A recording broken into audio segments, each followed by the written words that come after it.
So here's my 68 Beetle with the, I want to explain the exhaust because I was having trouble getting it and see what fit, but I figured it out. So it's, my engine is a dual overhead cam from a 1997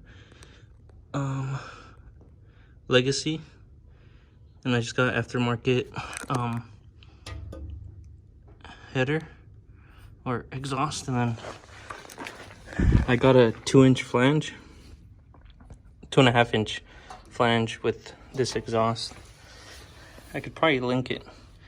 I got it on Amazon, so I got here quick. It's nothing really to it. You just gotta weld these two together. It's kind of a shitty job, but it works. It's a little low, but you can cut it there and shorten it on both sides. That's it.